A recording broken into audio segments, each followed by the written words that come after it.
Eu tenho certeza que nós vamos hoje ter um culto maravilhoso. Espero que você abra o seu coração para poder receber a bênção de Deus. Já de início, eu quero ler para você um versículo aqui de Isaías 60. O versículo é o versículo número 2. Ele explica o seguinte: no primeiro ele fala, o Senhor Deus fala sobre levanta-te e resplandece. Levanta-te e resplandece, porque já vem a tua luz e a glória do Senhor vai nascendo sobre ti. Aí no 2 ele explica um porquê que ele fala isso. Ele diz assim: porque eis que as trevas cobriram a terra. O pecado de Adão, ele nem imaginava do que iria trazer de prejuízo para o planeta Terra e para os povos que habitam nesse planeta. Então, a escuridão, diz aqui, as trevas cobriram a terra. E a escuridão, a falta de sabedoria, de entendimento, os povos, cobriram todo mundo.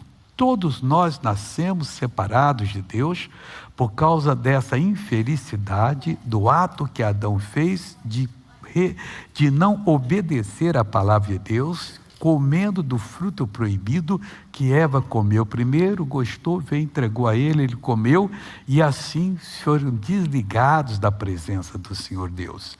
Então, a escuridão, os povos, todos os povos, não tem esse povo que tem entendimento para buscar Deus. Agora compete a nós nos esforçarmos e irmos a esses locais, com a sabedoria de Deus plantando a semente. E nós estamos indo, graças a Deus por isso, nós estamos atingindo praticamente o mundo todo. E atingimos países como a Índia pela televisão. Todas as manhãs eles estão assistindo ao nosso programa e recebendo a palavra de Deus. Há pessoas, inúmeras pessoas, que talvez jamais se converterão, mas tiveram o testemunho de que Jesus é a verdade. E outras tantas que estão sendo curadas e libertas, e aí toda a família fica sabendo, porque quando se consegue atingir uma pessoa da família, orando, ela sendo curada, sendo liberta, todo mundo pergunta: mas como isso aconteceu? Bem, isso aconteceu porque foi assim, assim, assim. Então a luz bate, o Espírito Santo já ilumina aquele coração. As pessoas às vezes não querem vir porque tem um preconceito que as religiões jogam contra a verdade. Todo mundo é contra o Evangelho. Tem país que você chegando lá e disser: eu sou um Deus, eu vim aqui fundar minha religião, eles permitem. Mas se você falar assim: eu vim aqui falar de Jesus, não pode. Porque ele sabe que Jesus ilumina, Jesus liberta. Você é mais um enganador, se for fazer você como Deus, como já tem milhões deles lá. Mas nós aqui estamos vendo, irmão, que essas coisas não foram por acaso, por causa disso. Mas sobre ti, o Senhor virá surgindo, aí é o nosso caso, e a sua glória virá sobre ti. E por que ele está fazendo isso? Com um propósito. Primeiro, que ele não quer que ninguém se perca. Deus quer que todo mundo venha ao perfeito arrependimento. E no versículo 3, ele fala o seguinte: e as nações caminharão à tua luz. A sua família vai caminhar no Evangelho na proporção que você deixar o Evangelho fazer você brilhar.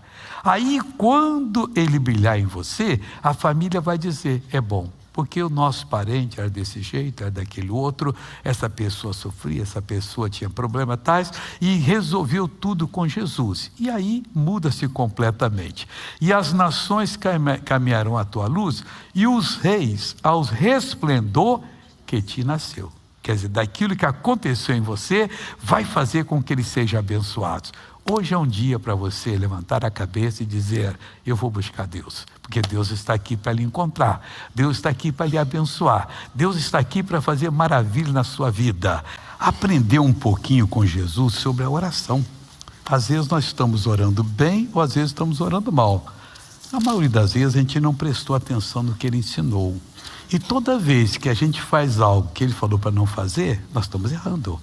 E nós deixando de fazer o que ele falou para fazer, nós estamos errando também. Diz assim, Mateus 6,5: e quando orares, a gente tem que orar o tempo todo, não é? Mas sem ligação com Deus. Mas oração mesmo é quando a gente quer resolver um problema, aquela hora que a gente vai tomar uma decisão, que nós vamos entrar no tribunal de Deus para poder resolver a situação. Então, quando orares, não sejas como os hipócritas. Essa palavra que hoje é pejorativa. No grego, a palavra hipócrita significava ator. O que você é? Eu sou hipócrita. Eu trabalho no teatro, então eu apresento uma peça. Então, mas como eles representavam, então todo mundo que fala uma coisa e não faz, tornou-se hipócrita no sentido pejorativo. Quando orares, não sejas como os hipócritas, porque se comprazem orar em pé nas sinagogas e às esquinas das ruas, para serem vistos pelos homens. Em verdade vos digo que já receberam o seu galardão. Como é que nós temos que ser? Temos que ser como a Bíblia Sagrada nos apresenta. Pessoas que realmente vivem o que diz a palavra de Deus. Porque se você não vive e diz que é de Deus, o inimigo vai encontrar uma brecha. E ele vai apresentar-se um dia diante de Deus e requerer dar um castigo em você. E Deus não vai poder fazer nada, porque você está no vermelho. A Bíblia fala do Jó, o livro mais antigo da Bíblia. Era um patriarca, um homem temente a Deus. Quando os filhos dele iam à festa, ele orava: Deus, eles podem ter se excedido, perdoa, são crianças. Era um homem íntegro, justo, mas um dia o diabo tocou nele. E ele não entendia, mas por que está acontecendo? Pensava que era Deus fazendo isso com ele. Eu não dei motivo para isso, até que ele caiu em si. E está lá no livro de Jó 3,25. A coisa que eu mais temia me aconteceu. Ele cria que tudo estava bem para ele, porque o vento de Deus soprava e o ajudava. Mas no fundo do coração, sem que ninguém soubesse, e ele não falava isso para ninguém, ele temia que o vento invertesse e os problemas viessem. E o vento teve que inverter. Porque ter medo significa pecar. Deixar de fazer o que é certo. Jesus sempre dizia: não temas. Deus disse através de Isaías: porque eu sou contigo. Não te assombres, porque eu sou teu Deus. Nós temos que buscar viver essa presença de Deus verdadeira. E não mais ou menos, porque um dia a casa cai e nós ficamos desesperados. E agora o que fazer? Não, vamos buscar a Deus. Aí ele diz assim: em verdade vos digo que já receberam o seu galardão, a sua recompensa. Mas tu, olha o ensino de Jesus, quando orares, entra no teu quarto, no teu aposento, e fechando a tua porta, ora a teu pai, que vê o que está oculto. E teu pai, que vê o que está oculto, te recompensará. 2 vezes ele cita a mesma palavra. Deus vê o que está oculto. Aquilo que ninguém sabe. Aquele pensamento sujo, diabólico. Aquele ódio que você nutre para uma pessoa, mas quando encontra você não deixa transparecer. Oi, tudo bem? Que bom ver você, hein? Tá bem, tá feliz, tá fazendo regime? Por quê? Aí fala assim: é porque a senhora está mais magra. Muito obrigado. Mas por dentro não é nada daquilo. Mas Deus vê o que está oculto e não pode abençoar. E quando ele fala 2 vezes, ele está dizendo que o diabo também vê. E o diabo vai requerer e você vai pagar um preço. Irmão, não tem nada melhor do que andar com Deus, viver com Deus e fazer a vontade dele. Aí ele fala em recompensa. Orar de maneira certa traz uma recompensa. Pode escrever. E orando, não useis de vãs repetições, como gentios, que pensam que por muito falarem serão ouvidos. Deus, eu preciso. O Senhor sabe que eu sou do Senhor. O Senhor sabe que o Senhor fizer uma obra para mim, só vê o que eu vou fazer. Ele não está trocando o seu dever de fazer o bem por bênção que ele vai dar para você. A bênção é um direito que você tem, mas você perde o direito quando você não faz o bem. Jesus falou disso para os fariseus. Estava na sinagoga e ele então curou aquela mulher que há 13 anos, cada dia ela se encurvava mais. Já estava aqui no ângulo de 45 graus já. Aí Jesus a chamou e eles estavam só esperando que ele curasse. Se vou perguntar uma coisa para vocês, antes de curar a mulher. Se você era sábado e o judeu não deixava fazer nenhum obra sábado, se no dia de sábado, o jumento de vocês, o boi de vocês, o cabrito de vocês, qualquer pessoa cair numa cova, você não vai tirar? É um trabalho. Então, por que eu não devia livrar essa mulher dessa prisão, a qual Satanás há 18 anos mantinha presa? Em outras palavras, se eu sei fazer o bem e não faço, eu sou transgressor.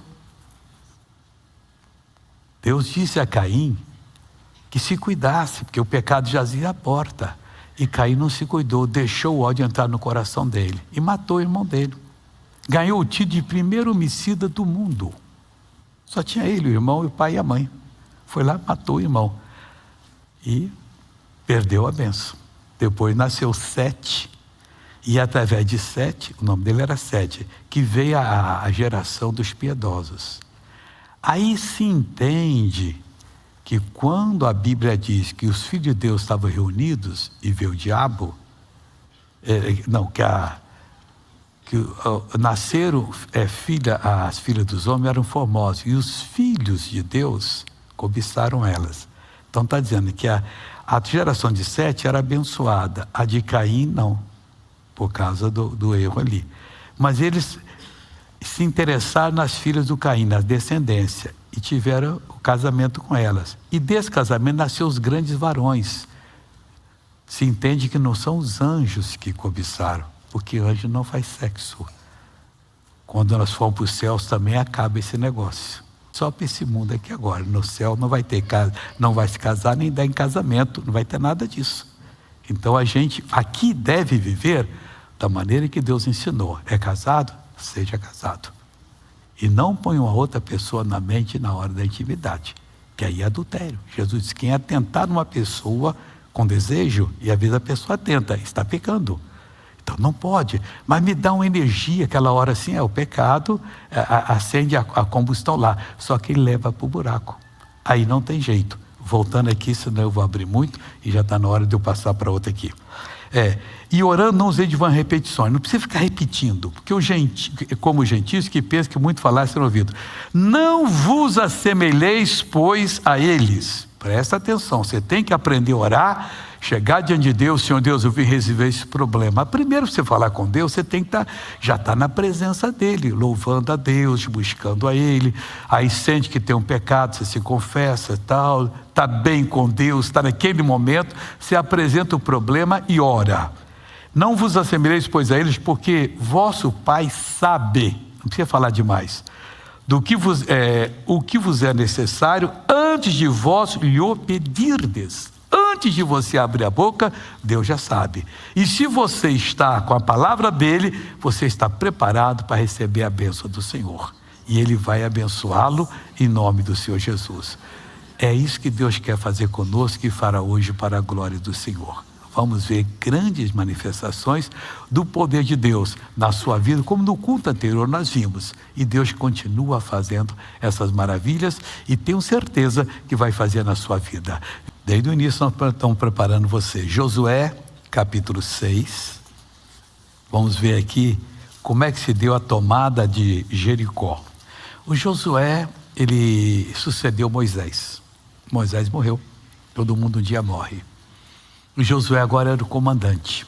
E foi ele que atravessou o Rio Jordão com os israelitas para tomar Jericó. Era a primeira cidade de Canaã que eles iriam tomar da terra prometida. E quando a cidade se fechou, eram grossas muralhas, altas, não tinha como tomar. E eles não dispunham de armas, Deus teria que fazer alguma coisa. O Josué, como toda pessoa de Deus deve ser, era um homem que não tinha medo de nada. Ele era intrépido. Intrepidez é ausência de medo. O leão é intrépido. Se você apresentar para ele um fuzil, ele pula em cima de você, que ele nem quer saber que você pode matá-lo. Ele quer destruir você primeiro. Então a pessoa, para enfrentá-lo, tem que ser muito rápida, senão vai ser devorada por ele. E o Josué precisava: o que eu vou fazer? Sentiu no coração. E ele foi exatamente ao pé de Jericó, ninguém estava vendo, foi estudar como é que ele ia tomar posse daquela cidade. Era dele. O povo de lá era errado por milhares de anos. Aí diz assim, capítulo 5, versículo 13. E sucedeu que, estando Josué ao pé de Jericó, levantou os seus olhos. Primeira coisa ele fez foi levantar para ver, isso aqui vai ser meu, não com medo. O Filho de Deus está no Salmo, está em Provérbios 28:1. Na edição atualizada fala melhor. Que o servo de Deus, ele é intrépido como o leão. Então você não tem que ter medo. Se você tem medo, você não vai conseguir nada de Deus. A primeira coisa é fechar essa porta. O medo é uma porta larga e alta que o diabo tem aberto para entrar na sua vida. Feche essa porta. E sucedeu que, estando Josué ao pé de Jericó, levantou os olhos e olhou. Então ele está comparando as muralhas altas, talvez com uma altura desse local aqui, largas, não tem jeito. Aquele tempo não tinha canhão, aquele tempo não tinha explosivos, aquele tempo era tudo manual. Portas bem fechadas, você vê nos filmes, eles tentam mostrar que eles tinham assim, tipo uma carroça com a tora grande, vinha todo mundo correndo e batia no portão para tentar arrebentar. Mas isso aí vai ser muito difícil. Josué está esperando as direções que Deus ia dar para ele. Eis que se pôs em pé diante dele um homem que tinha na mão uma espada nua, tirou a espada da bainha, está preparado para a batalha. O Josué olhou e não era do povo dele. Isso é o correndo, não. Mais uma vez, o servo de Deus, ele é intrépido, ele tem ausência de medo. O que fez Josué? E chegou-se Josué a ele, não ele a Josué. Josué foi e disse-lhe: és tu dos nossos ou dos nossos inimigos? Se é inimigo, a batalha vai começar aqui agora. Já que você está com a espada desembainhada, nós vamos nos enfrentar aqui. Irmão, mas o missionário, o Filho de Deus tem que ser doido assim? Não, ele tem que ser dirigido pelo Espírito de Deus. Se você não sente pela palavra que Deus está lhe dando uma bênção, não queira se aventurar a tomar posse dessa bênção. Um pastor me contou que a mulher queria que ele fosse ressuscitar o filho, ele foi lá. Chegou no cemitério, tinha 8, tudo no saco lá. E ele gritou e o rapaz não ressuscitou. Mas claro, tem que Deus dirigir. Deus não mandou de ressuscitar tudo quanto é morto. Mas se houver um caso que você sente no coração, aí é diferente. Está lembrado daquele moço de Catanduva que não andava, que andou e correu ali? Porque eu senti naquela hora. Eu nem orei por ele, só fui ministrando a bênção e ele ficou curado. Está muito bem. E disse-lhe, ele perguntou: és tu dos nossos ou do nosso inimigo? E disse ele: não sou. Mas vem agora como príncipe do exército do Senhor. Era Jesus antes da encarnação. Ele era o príncipe do exército celestial. Então Josué se prostrou sobre o seu rosto na terra e o adorou. Anjo não aceita adoração. Esse aceitou, porque não era anjo, era o próprio Senhor. E disse-lhe: que diz meu Senhor ao seu servo? Quais são as instruções? E o anjo passou toda a instrução em seguida. Então disse o príncipe do exército do Senhor a Josué: descalça os sapatos dos teus pés, porque o lugar em que estás é santo. A presença dele fez santo. E Josué fez assim. Aí ele explicou a Josué que eles teriam que rodear a cidade 7 dias sem falar nada. E os pessoal lá de Jericó morriam de rir, que eles eram uns doidos. Aí o exército com o sacerdote na frente, ninguém falava nada, só passando. 7 dias davam uma volta. No 7º dia, então, segundo o pessoal de lá, da cidade, os israelitas piraram. Porque eles fizeram 7 vezes, sem falar nada. Mas o anjo tinha dito: na 7º dia, na 7ª volta, na hora que for terminar, você vai mandar trocar as buzinas, o povo fazer uma gritaria, e você vai ver o que vai acontecer. Não fique perto da muralha, faça mais de largo, que ela vai cair. Na hora que deram a 7ª volta, no 7º dia, a 7ª volta, todo dia era uma volta, 6 dias uma volta, no 7 dias, 7 voltas, vamos gritar, e começaram a gritar, louvando a Deus, e o sacerdote tocando as buzinas lá, as cornetas, e a muralha começaram a balançar. Um terremoto que nunca se viu igual. derrubou a muralha.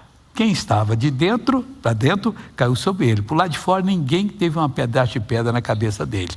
E eles entraram e destruíram tudo.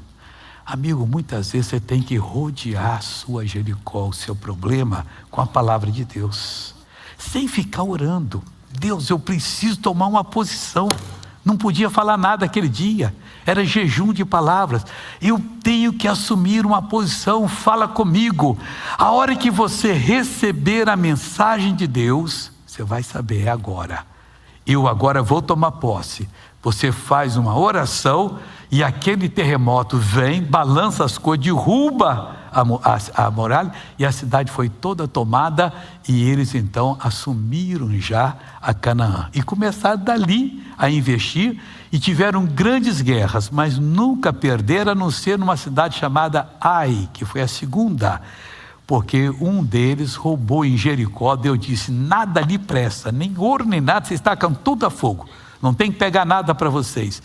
Um viu, ninguém viu, ele pegou uma cunha de ouro, um pouquinho de prata, uma capa babilônica, escondeu, foi lá, escondeu debaixo da tenda dele, mas aí a cidade perdeu. E Josué disse: Deus, não entendi, nós perdemos. Deus disse: tem anátema por aí, tem amaldiçoado. Aí o Josué chama ele jogar, lançar sorte e tal, por famílias, caiu na família tal, caiu na casa tal, caiu no cidadão, ele pode confessar: é verdade, eu roubei tal. Aí acabou aquilo ali, nunca mais perderam uma batalha. Tem que acertar o que está atrasado. Tem muita gente sofrendo que não acertou. Acerte, para você ser uma bênção diante do Senhor Deus.